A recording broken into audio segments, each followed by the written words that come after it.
నాకు తెలుసు.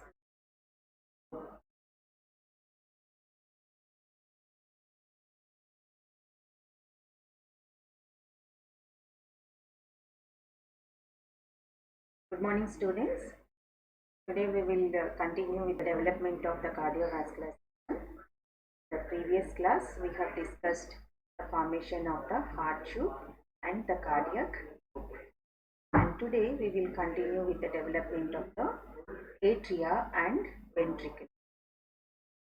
In the previous class we discussed about the interatrial development, interatrial septal development. So today we will go through the abnormalities of the interatrial septal development, and also we will start with the development of interventricular septum. We all know by this time the continuation of the cardiovascular system. We discussed about the formation of the heart tube. So by this time we should be familiarized with the different terminology of the heart tube. So this heart tube is having the cranial part, the arterial end here, so which is connected to the bulbous cardis, and then the caudal part which is connected to the sinus venosus. So this sinus venosus receives the venous blood. The bulbous cardis connected to the arterial end. And we all know that with the elongation of the outflow tracts here and the caudal end of the developing heart tube, we see the formation of the cardiac loop. So how this cardiac loop is formed? It will towards the right side caudal and ventral, so that the bulbous cardis will come to the right side, the primitive ventricle will go to the left, and the atrium will be towards the posterior aspect. So it will shift posteriorly, and the dorsal-most one, that is the sinus venosus. That's how we see the formation of the primitive heart tube. So when we take a longitudinal section, we will see the developing heart tube like this. So here we can see the bulbous cardis here, which will form the trabeculated part of the right ventricle, and this is the primitive ventricle, and this is the posteriorly placed common atrium which receives the sinus venosus, and this atrium is connected to the ventricle, primordial ventricle, which is going to form the left ventricle to the AV canal. So this is the AV canal. And then most dorsally we see the sinus venosus. By this time, so we see the starting of regression of the left horn of the sinus venosus. Only the right horn of the sinus venosus will receive most of the blood. We have discussed this part in the previous class, how the shunting of blood occurs from left to right, and the incorporation of the sinus venosus, the right horn of the sinus venosus, into the right atrium. So now we will see the formation of the septa, different septa in the heart. So what are all the different septa? So we discussed the mechanism of development of the different septa. So anyway, we see the formation of the septa in two ways. One is the proliferation of tissue within this endocardial heart tube. So it is the endocardial heart tube, and in the wall of this endocardial heart tube. So this is the developing myocardium, this is the endocardium. Between these two we see the development of the extracellular matrix. So this extracellular matrix is derived from the mesenchymal tissue, or it may be derived from the neural crest cells. So these extracellular matrix, so the tissue here which is developed, we call them as the endocardial cushions. So these endocardial cushions, or where do we see these endocardial cushions? So these will be seen in the development of the interatrial septum, interseptum intermedium, and a part of the interventricular septum, and the division of the outflow tract into the pulmonary trunk and the aorta. So here this fusion of these endocardial cushions will be, so two endocardial cushions will be formed, and these two will be opposed with each other, forming a septa. So into two chambers, this is one chamber and the other chamber. Or sometimes only one side of this cushion will proliferate and lead to the formation of the septum. So this we see the development of the interatrial septum, the different parts of the interatrial septum. So that's how we see the development of the any kind of septum.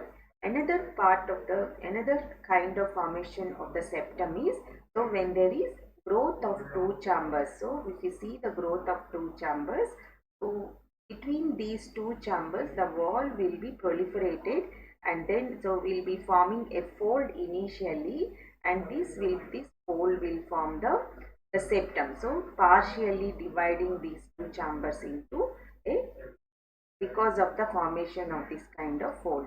So this kind of development of the septum is the interventricular septum. So that we will discuss later. So because of the growth of the adjacent chambers, in between the chambers we see the development of a fold of the tissue, and later it becomes a septum. So this kind of septum is always an incomplete septum. It will not form a complete septum, and the septum formation completed by the proliferation of the other cells. So this is how we see the developing heart tube at this level. That is, once we see the formation of the cardiac loop here, you can see here this is the bulbous cardiac, which will form the right ventricle, and this is the primitive left ventricle. Between these two we see the formation of an interventricular foramen. This is the interventricular foramen. So initially, to start with, the right atrium, so the common atrial chamber, so mostly the right atrium developed in because of the absorption of the sinus venosus, and then it is the one which receives most of the blood. So later, because of the formation of interatrial septum, this will be divided into right and left atria, and here this common atrium initially will be opening into the primitive ventricle, which is going to form the left ventricle here. So here this orifice which we are seeing here, this forms the atrioventricular canal. So once we see the formation of the interatrial septum, so along with the interatrial septum, we also see the formation of the septum intermedium or atrioventricular septum, which will divide the atrioventricular canal into the right and left atrioventricular canals.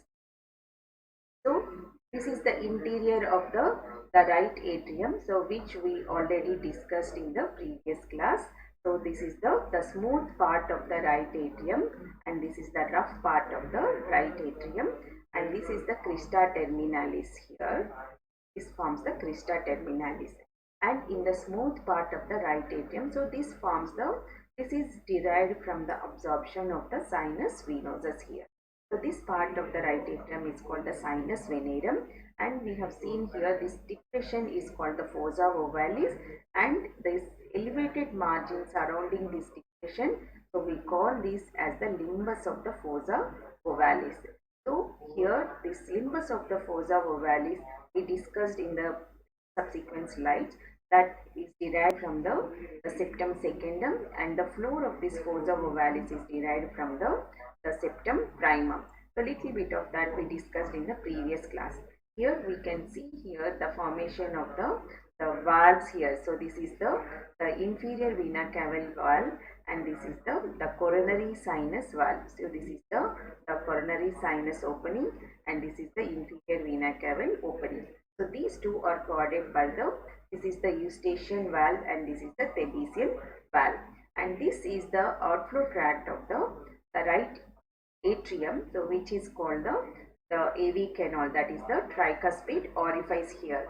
The right atrioventricular canal or the tricuspid orifice is guarded by here, this is the tricuspid valve here, and this part of the right atrium is called the vestibule. So here in nutshell, the right atrium consists of the smooth part, trabeculated part, and then the vestibule. So here the smooth part is derived from the sinus venerum, and the rough part along with this auricle, the right auricle, derived from the primitive atrium. And here these valves, the different portions of these we will discuss later along with the development of the interatrial septum. So this part is the one which is going to form the smooth part is derived from the interatrial septum. So the sinus venosus derived from the sinus venosus, and this part is contributed by the also contributed by the septum secundum, the septum primum. So this will separate the right and left atria. So this is a fetal heart. You can see here, so the foramen ovale. So here you can see the small foramen where in the fetal life, entire fetal life, the right atrium and the left atrium are communicated with each other through the foramen ovale, and we don't see the absence of this communication in the fetal life. But immediately after birth, we see this communication closed. So here you can see here, compare this with the adult one. Here you can see a thin membranous structure which is forming which represents the fossa ovalis here. So this is derived from the septum primum, and this margin here which we are seeing, this is called the limbus of the fossa ovalis, so which is derived from the septum secundum. So and then this is the outflow tract of the right atrium that is forming the tricuspid orifice here, and so this is the superior vena cava and this is the inferior vena cava, and this is the right auricle along with the trabeculated part of the right atrium. So this is the heart. So now we'll see the right atrium. So from which sources the right atrium is derived. So the right atrium is derived from one is from the absorbed portion of this is the absorbed portion of the sinus venosus, the right horn of the sinus venosus. So it is derived from the smooth part of the right atrium is called the sinus venerum, and it is derived from the absorbed portion of the sinus venosus, that is the right horn of the sinus venosus. And then we see second, that is the trabeculated part is derived from the primitive atrium. So the trabeculated part of the right atrium is derived from the primitive atrium, and this trabeculated part and the smooth part here, they are separated by means of the crista terminalis, so which you have already seen here in this picture. So this forms the crista terminalis. So from this, so this crista terminalis is derived from the right venous valve. So I told you the sinoatrial orifice. So this is the sinoatrial orifice. So the sinoatrial orifice having the left venous valve and the right venous valve. So this right venous valve will give rise to the crista terminalis, and a part of the right horn of the sinus venosus also contributes to the formation of the terminalis, and this right venous valve will contribute mostly to the valve of the eustachian, the inferior vena cava, and the valve of the coronary sinus, that is the eustachian valve and the Thebesian valve. And then the left venous valve here will fuse with the septum secundum and leads to the development of takes part in the formation of the interatrial septum. So now we will see how the interatrial septum is formed, so which we discussed little bit in the previous class. So to start with, so here this is the common atrium here, the common atrium. So into the right side of this common atrium, we see the opening of, this is the sinoatrial orifice. So this sinoatrial orifice, so at the cranial part of the sinoatrial orifice, the right and left sinus venosus valves here, these two will fuse and gives rise to the formation of the septum spurium. So the sinus venosus, so the septum spurium is nothing but the fusion of the right and left venous valves of the sinus venosus. So this will form the septum spurium. So this orifice is the sinoatrial orifice, which is going into the right side of the common atrial chamber. So the blood, the venous blood, which is derived from the cardinal veins as well as the lower half of the body and the umbilical vein, so the which is going to the from left to right, and the vitelline veins, the blood from the vitelline veins, everything, so finally drains into the inferior vena cava then further into the sinus venosus. So most of the blood goes to the right side of the common atrium through the sinoatrial orifice. So at this time, so the right atrium will becomes enlarged, right side of this atrium will becomes enlarged, and then from the roof of the common atrial chamber here, so we see a septum which is going down. So this septum we call it as the septum primum here. So here this forms the septum primum, which is descending from the roof of the common atrial chamber. So this will be descending down. So once this septum primum is descending down here, so this will be descends down, and here, so this will be going to fuse with the septum intermedium. So what is septum intermedium, we will see later. So partially, these right and left atrial chambers are divided by means of the formation of a septum which is extending from roof of the right atrium to down. So this septum will be like a sickle shaped one. So if you see this is septum, so will be forming like a sickle. So we see the septum like this, so which is descending from the roof, and caudal margin, so we see this hole here like this. So this will form between the septum primum and the septum intermedium here. We see a small gap that we call it as the foramen primum. So this is the first formed foramen and this is the first formed septum. So this we call it as the septum primum and the foramen primum here.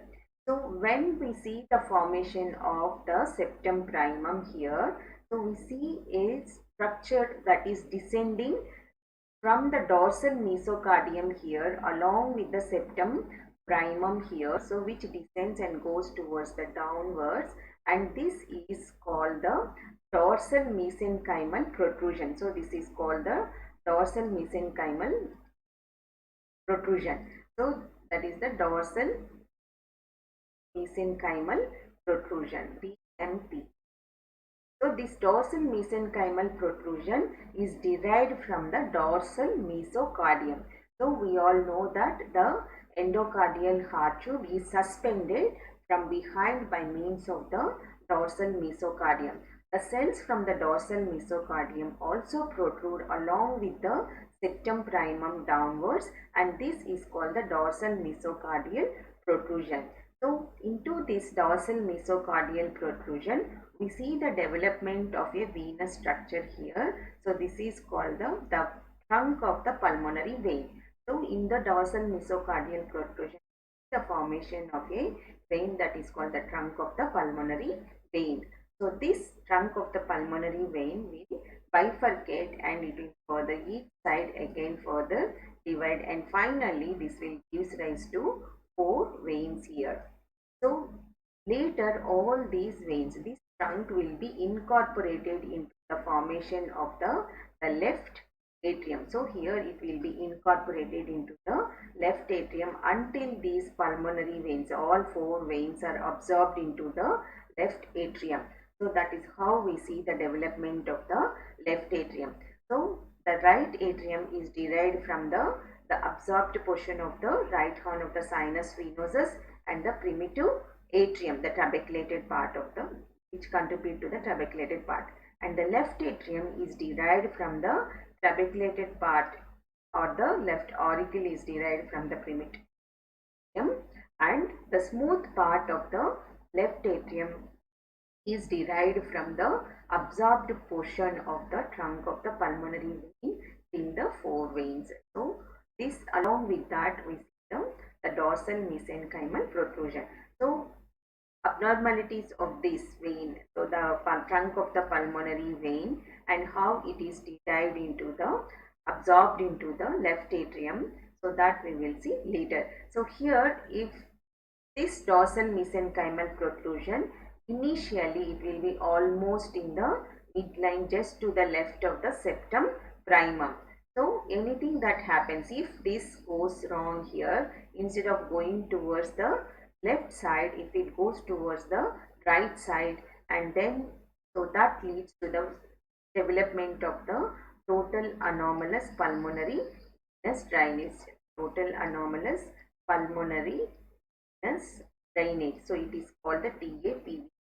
So this is an abnormality where the pulmonary veins, instead of draining into the left atrium, they will go into the right atrium. So that is called the total anomalous pulmonary venous drainage. So this will be associated with some abnormalities of the interatrial septum and also with the abnormalities of the blood flows, the development of the vascular structures. So that we will see later. So just remember, keep it in mind that along with the septum primum, we see another structure which is developed here, that is the dorsal mesenchymal protrusion to the left of the septum primum. And where from it is derived? It is derived from the dorsal mesocardium. So these two will, so this dorsal mesenchymal protrusion, within the dorsal mesenchymal protrusion, we see the development of the pulmonary vein. So the trunk of the pulmonary vein, and later which is bifurcated and further bifurcated on either side, giving rise to the four pulmonary veins. So this will be absorbed into the left atrium, contributing to the formation of the left atrium. So now we will see how the septum intermedium is formed. So initially this is the common atrioventricular canal. So within this atrioventricular canal, we see the right and left atrial cushions, endocardial cushions, and then we see here the superior and inferior endocardial cushions. So the superior and inferior endocardial cushions also called ventral and dorsal endocardial cushions, and these endocardial cushions so will be fused finally and forming the right and left atrioventricular canals. So here the cells into these endocardial cushions are derived from the neural crest cells. So these neural crest cells are derived from the hindbrain. So from the hindbrain, the neural crest cells, they will migrate into this heart along the secondary heart field, and finally these will be going through the third, fourth, fifth pharyngeal arches, and they finally enter into the heart between the endocardium and the myocardium and lead to the development of the atrioventricular cushions or the endocardial cushions. So whenever there is abnormalities of the migration of the neural crest cells, so for example, if you see the development of the face, so we discussed in the pharyngeal arches and the development of the face. So the mesenchyme of the face and the pharyngeal arches is also derived from the the neural crest cells. If there is any abnormalities of this neural crest cell migration into the facial and the pharyngeal mesenchyme, there will be abnormalities of this face and then the pharyngeal arches. So as well, so because these are also contributing to the development of the endocardial cushions, there will be failure of formation of these endocardial cushions and lead to the development of the abnormalities of interatrial septum and the interventricular septum, and also the division of the outflow tract of the ventricles. That means so there will be defect in the formation of the outflow tracts. That means the right ventricular and the left ventricular outflow tracts will be abnormal, leading to the formation of the truncus arteriosus, double outlet right ventricle, which we discussed in the earlier class. So all these will contribute to the failure of migration of neural crest cells. So whenever we read the development of the interatrial septum and interventricular septum, we should also see how these neural crest cells are migrating into these structures and leads to the abnormalities of these two structures. And then, so now we can see here, this is the atrioventricular orifice, so which is divided into the right and left atrioventricular orifices by means of the development of the septum intermedium. So this is the septum intermedium, dividing this into the right and left the atrioventricular canals. So now we'll have a brief look at the how this septum intermedium is formed. So this is the AV canal, this is the primitive atrium, this is the primitive ventricle, and in between these two we see the development of the, so here we see the development of the septum intermedium, thus dividing this into the right and left AV canals. If you take the coronal section here, we can see here, this is the right atrium and this is the left atrium, and in between we see the partially developed septum primum, which is descending from the roof of the common atrium, and this is the sinoatrial orifice which is draining into the right side of the common atrium. And then here we see the development of the septum secundum. So the septum secundum, the septum intermedium, so which divides this AV canal into the right and the left canals. So once we see the development of the septum intermedium, then we see further the development of the interatrial septum. So in the formation of the interatrial septum, so we have seen this is the septum primum, this is the septum intermedium, and this septum primum will be descending down further here to certain distance, and there will be always a gap between the right and left atria, so that the blood will be going from the right atrium to the left atrium, because the left atrium will receive very minimal blood from the lungs. The pulmonary veins are will drain blood from the lungs, because the lungs are non-functional in the fetus. Very little blood comes from the lungs to the left atrium. That is why there should always be a communication between the right and left atria here. So this initial foramen that is formed here is called the foramen primum here. So this septum is the septum primum, and this foramen which is formed here, this is called the foramen primum. Later, so we see here within the septum primum multiple perforations that will be occurring here, and here also we can see, and these perforations will be fused and forms a foramen. This foramen is called the foramen secundum. And to start with, initially, so the septum primum, so the gap between the septum primum and the intermedium, we call it as the foramen primum.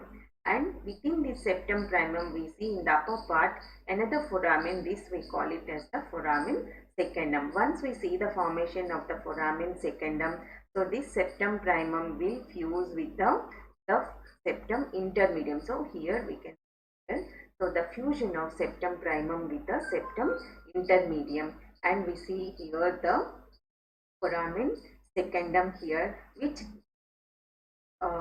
allows blood flow from the right atrium to the left atrium here.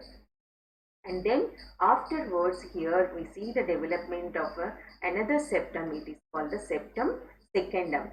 So the differences between the septum primum and septum secundum are, the septum primum is a thin membranous structure and it is not rigid, it is movable, and septum secundum is a thick rigid structure and it is immovable. So here just to the right of the septum secundum, what we are seeing here, so here this is the septum spurium and this is the sinoatrial orifice here. So this septum spurium also fuses with the septum secundum here along with this left venous valve. So once we see this, so the septum secundum will not grow completely, and it will not fuse with the atrioventricular septum. So it will be hanging over the septum primum and it will overlap with the septum primum. So this ostium secundum which we have seen here, that is the foramen secundum, so will be partially overlapped by the septum secundum here, and we see an oblique cleft between the septum primum and the septum secundum here. So whenever there is a blood in the septum, the right atrium here, so this blood pushes the septum primum towards the left side, because the pressure in the right atrium is always greater than the left atrial pressure in the fetal life. Thus, once the blood enters into the right atrium, it will push the septum primum towards the right side, so that allowing the blood into the left atrium like this. So, but immediately after birth, so what happens? The pressure in the left atrium will increases, because there will be the lung starts functioning and the pulmonary veins receives more blood and it is oxygenated blood.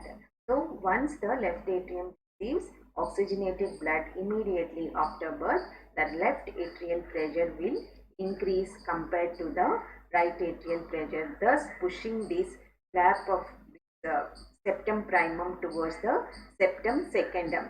So here this oblique foramen, now we don't call the ostium secundum. So this we call it as the foramen ovale or the oval foramen.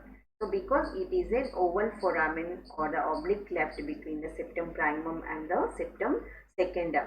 So here the septum secundum is immovable because it is a rigid structure and it is thick and muscular, and septum primum is thin and it is flexible and it is membranous structure. So the septum primum only it will move, but not the septum secundum. So the development of the atria and the ventricle, mostly it is hemodynamic dependent. That means when there is blood flow, these chambers will develop. If there is no blood flow in these chambers, will fail to develop. So that is why prenatally always there will be shunting of blood from the right to left, because most of the venous blood is going to the right side. So the left heart to develop, the blood has to be shunted to the left side. So that's how we see the functioning of the flap of the foramen ovale. So whenever the right atrium receives the blood, the flap of foramen ovale will move towards the left side. So even during the ultrasound, we see the flap of foramen ovale moving towards the left side, shunting the blood from right to left. So this is normal prenatally. But if occurs, the shunting of blood occurs from right to left after birth, then this becomes abnormal. So how it becomes abnormal? So when there is any failure of formation of the septum primum or septum primum or septum secundum, or anything in the abnormalities in the fusion of the septum primum with the septum intermedium, these leads to the defects in the interatrial septum. So this is how the foramen ovale functions, and this forms the flap of foramen ovale is derived from the septum primum, and the margins of this are derived from the septum secundum. So when we see the interatrial septum in the adult, the limbus of the fossa ovalis is derived from the septum secundum, and fossa ovalis, the floor of the fossa ovalis, is derived from the septum primum. So we had discussed little bit about the left atrium also. The left atrium, so here this is the dorsal mesocardium which is suspending the heart tube here, and then so here this dorsal mesocardium, so tissue will be proliferating into the left atrium, that is the dorsal mesenchymal protrusion, and the pulmonary vein that is developing within the dorsal mesocardial protrusion, which later will be absorbed into the the left atrium giving rise to the 4 pulmonary veins. So if there is any abnormalities in the development of the dorsal mesenchymal protrusion, instead of going to the left side and the formation of the vein within the dorsal mesenchymal protrusion, it is the pulmonary vein. So also will be drained into the abnormally into the right atrium. So or sometimes it may, there are so many variations in the total anomalous pulmonary vein, venous drainage. So it may be supracardiac, cardiac and infracardiac. That is not necessary for you, that is beyond this lecture. So you need not worry about the development of the how the total anomalous pulmonary venous drainage occurs and those things. But you just remember that there is a condition called total anomalous pulmonary venous drainage, where the pulmonary vein, instead of draining into the left atrium, they may drain into the brachiocephalic trunk or the right atrium or inferior vena cava. That condition is called the total anomalous pulmonary venous drainage. So why this occurs? Because the pulmonary vein which is formed is within the dorsal mesenchymal protrusion may go abnormally into the different parts of the developing chambers. Okay? So that forms the development of the left atrium. So now we will see the different types of the atrial septum defects. So that is when there is any abnormalities in the development of the atria. So that is the interatrial septum that leads to the developmental abnormality. So here these may be ostium secundum defect, where the ostium secundum is formed. So in the septum primum, in the cranial part of the septum primum, because of the resorption of the septum primum due to apoptosis, there we see the formation of the ostium secundum. So this ostium secundum may be abnormally large, and because of the excessive resorption of the septum primum, so that leads to a defect in the, so incompletely the septum secundum and the septum primum are overlapped, and this is not sufficient to overlap these two structures completely. There we see the development of a defect, that is called the ostium secundum defect or ostium secundum type of ASD. So atrial septal defects are called ASDs. And then the other kind of defect is the endocardial cushion defect.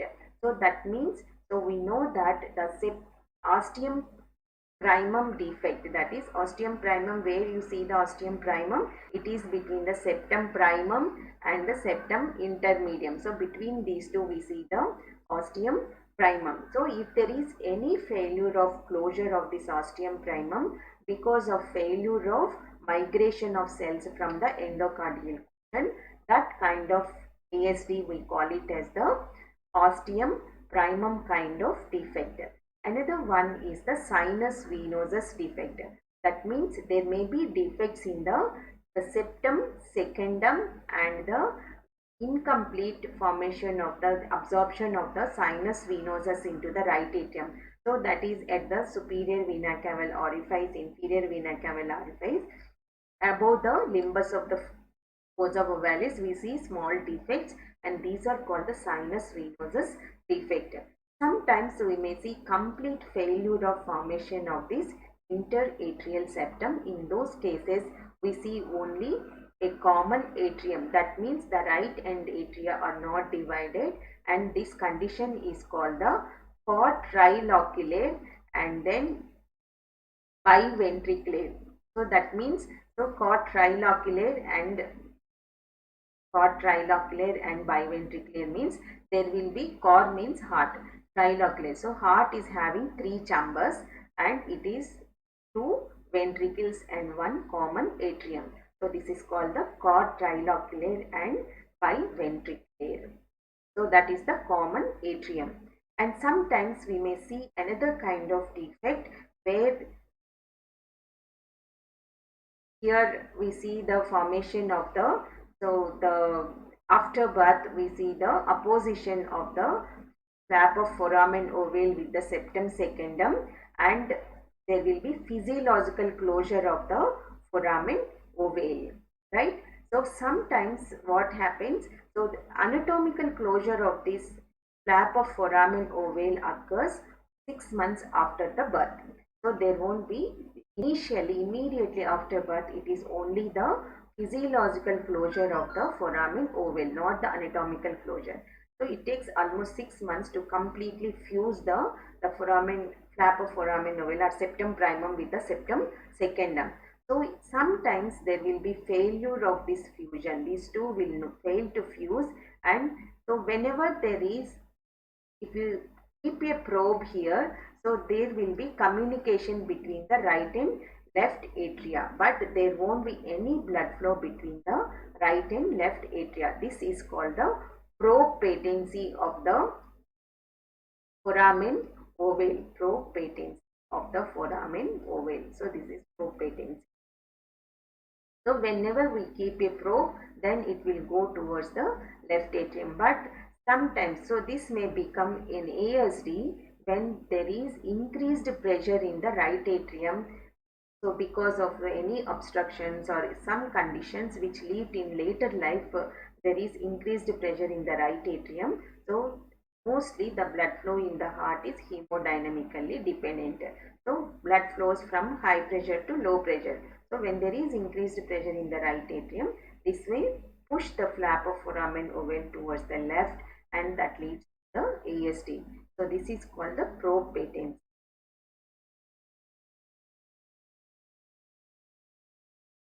So these are the different types of atrioventricular septal defects.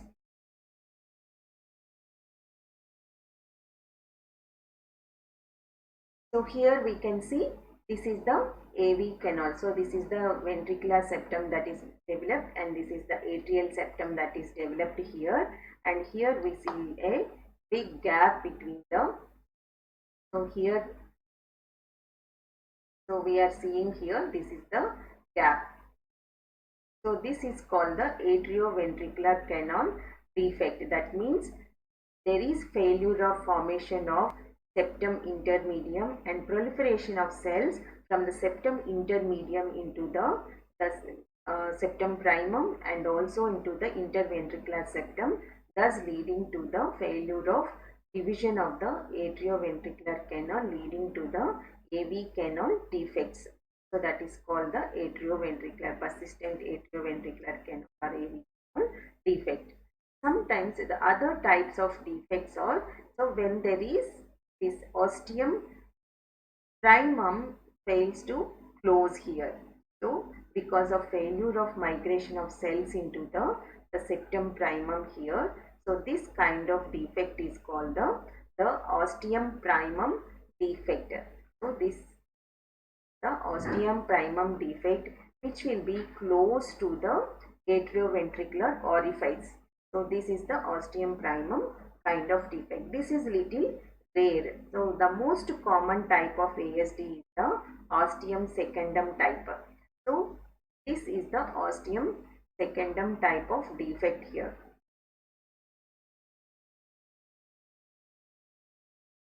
So here this is the ostium secundum type of defect. So this is the normal one. So where we see the blood going and the septum primum and the secundum are overlapped with each other, and this is the foramen ovale.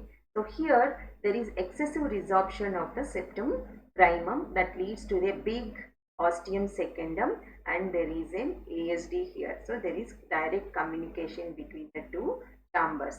So that is one kind. And sometimes when there is failure of formation of the septum secundum also leads to a big gap here. This is also ostium secundum type of ASD. And this is the common atrium where you don't see any formation of the interatrial septum. So these are some of the autopsy pictures you can see here. This is the normal interatrial septum in fetus. So this is the right atrium. So this is the right atrium here, and you can see here this is a thin membranous structure, the flap of foramen ovale, so which is derived from the septum primum here. And I told you the septum secundum is a thick one and leads to the development of the nimbus of the fossa ovalis. This is the septum secundum here. So this part is derived from the septum secundum. This flap of foramen ovale is derived from the septum primum, which is very thin, and you can see the transparent structure here. And here you are seeing a small foramen here. So this foramen is the foramen ovale. So we can see here overlapping of septum primum with the flap of foramen ovale here. Septum secundum with the septum primum. So this forms the flap of foramen ovale. So here this is the tricuspid valve, the right ventricle. So this is the cut section of the right atrium as well as the right ventricle. So you can see nicely this is the normal interatrial septum in fetus. So if there is any abnormalities in this that leads to the interatrial septal defect, that is called the ASD, atrial septal defect. So same thing you can see here. So you don't see the flap of foramen ovale here, very thin structure here. So you see a big gap here. This is the ASD between the right and left atria. So this is one example. So most common type of ASD is the ostium secundum type. Sometimes there may be multiple perforations in the septum primum or the flap of foramen ovale.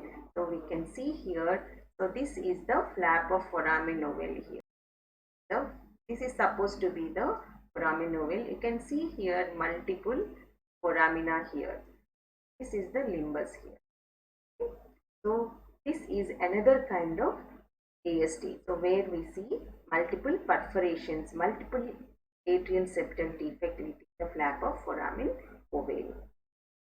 And sometimes what happens, so when there are any abnormalities in the pressure changes in the left and right atria, that leads to the premature closure of the flap of the foramen ovale. So here, because there is premature closure of this foramen ovale or the narrowing of the foramen ovale, there is increased pressure in the left atrium in this baby, and there you see this flap of foramen ovale. So it is folded and it is not thin membranous structure as you have seen in the previous slide, and it is very thick septum here and very narrow flap of foramen ovale. So when there is premature narrowing of the foramen ovale or closure of the foramen ovale, that leads to the dilatation of the right atrium as well as the right ventricle, and sometimes this may lead to the cardiac failure in the fetus, and finally that leads to the fetal demise. So you can see here this is the same part. The right ventricle is hugely dilated, and this is the right atrium and this is the right ventricle. So hugely dilated right side of the heart because of the premature narrowing of the foramen ovale. So these are the structures in the abnormalities of the formation of the right atrium, interatrial septum. So in this class we just discussed the development of the right atrium, which is derived from the primitive atrium and the sinus venosus. Development of the left atrium, which is derived from the dorsal mesenchymal protrusion and the absorption of the trunk of the pulmonary vein till its 4 branches, and also from the primitive atrium. And then interatrial septum is derived from the septum primum, septum secundum, and also the cells migrating from the septum intermedium, and the persistence of the closure, complete closure of the foramen primum, and then the overlapping of the foramen secundum by the septum secundum will lead to the formation of the foramen ovale. So finally we see in the initial periods we see the formation of foramen primum and foramen secundum. Later this one will be converted into the foramen ovale. So in this topic. So this is most important topic in the development of the cardiovascular system. So this can be asked as a 5 marks question or a part of the essay question in your university exams. So describe the right atrium under the following headings. Add a note on its development. So it can be asked as a part of the essay question, or directly it can be asked as a 5 marks question, short answer, or any of that can be asked as a 3 marks question. They can ask septum primum or septum secundum or septum intermedium or foramen ovale. So when the foramen ovale is asked, don't get confused with the head and neck osteology. So there also we see the foramen ovale. So you should look at the part of the examination. Is it in the first part or paper 1 or paper 2? So if it is a head and neck paper, you need to write the osteology part of the foramen ovale, that is in the base of the skull. But if it is the thorax part, you need to write the foramen ovale if they ask. So you need to write the embryology of the development of the interatrial septum. So that completes the interatrial septum and the formation of the atria, that is right and left atria. So next class we will discuss the septation of the ventricles and also the outflow tracts. So development of interventricular septum and the development of aortopulmonary septum and abnormalities related to the development of aortopulmonary septum in the next class.